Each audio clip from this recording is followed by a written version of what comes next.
ವಿಜಯಪುರದಲ್ಲಿ ಸರಣಿ ಅಪಘಾತಕ್ಕೆ ಇಬ್ಬರು ಬಲಿ.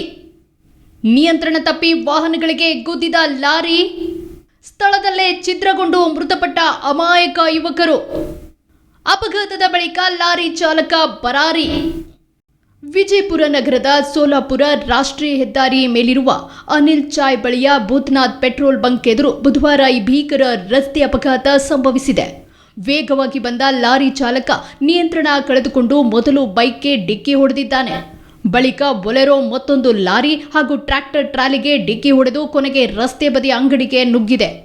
ಅಪಘಾತದಲ್ಲಿ ವಿಜಯಪುರ ಮೂಲದ ಭೂಷಣ್ ನಾಯಕ್ ಹಾಗೂ ಹಾಸನ ಮೂಲದ ಗಗನ್ ಪರಮೇಶ್ ಸ್ಥಳದಲ್ಲೇ ಸಾವನ್ನಪ್ಪಿದ್ದಾರೆ. ಘಟನೆಯಲ್ಲಿ ಗಾಯಗೊಂಡಿರುವ ಬಿಲಾಲ್ ಜಾತ್ಗಾರ್ ಅವರನ್ನು ಸ್ಥಳೀಯ ಆಸ್ಪತ್ರೆಗೆ ದಾಖಲಿಸಿ ಚಿಕಿತ್ಸೆ ನೀಡಲಾಗುತ್ತಿದೆ.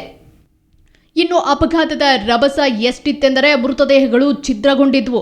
ಸ್ಥಳದಲ್ಲಿದ್ದವರು ಕೂಡ ಈ ದೃಶ್ಯ ನೋಡಿ ಬೆಚ್ಚಿ ಬಿದ್ದಿದ್ದಾರೆ. ಅಪಘಾತದ ಬಳಿಕ ಲಾರಿ ಚಾಲಕ ವಾಹನವನ್ನು ಸ್ಥಳದಲ್ಲೇ ಬಿಟ್ಟು ಪರಾರಿಯಾಗಿದ್ದಾನೆ. ಇದರಿಂದ ಸ್ಥಳೀಯರು ತೀವ್ರ ಆಕ್ರೋಶ ವ್ಯಕ್ತಪಡಿಸಿದ್ದು, ನಿರ್ಲಕ್ಷ್ಯದಿಂದ ವಾಹನ ಚಲಾಯಿಸಿದ ಚಾಲಕನ ವಿರುದ್ಧ ಕಠಿಣ ಕ್ರಮ ಕೈಗೊಳ್ಳಬೇಕು ಎಂದು ಒತ್ತಾಯಿಸಿದ್ದಾರೆ. ವೇಗ, ನಿರ್ಲಕ್ಷ್ಯ ಮತ್ತು ಬೇಜವಾಬ್ದಾರಿಯ ಚಾಲನೆ ಇವೆಲ್ಲವೂ ಮತ್ತೊಮ್ಮೆ 2 ಅಮಾಯಕ ಜೀವಗಳನ್ನು ಬಲಿ ಪಡೆದಿವೆ. ರಸ್ತೆ ನಿಯಮಗಳನ್ನು ಪಾಲಿಸದಿದ್ದರೆ ಇಂತಹ ದುರಂತಗಳು ಮರುಕಳಿಸುತ್ತಲೇ ಇರುತ್ತವೆ ಎಂಬ ಎಚ್ಚರಿಕೆಯನ್ನು ಈ ಘಟನೆ ಮತ್ತೊಮ್ಮೆ ನೀಡಿದೆ. Vijayakumar Sarawad, E news, Vijayapura.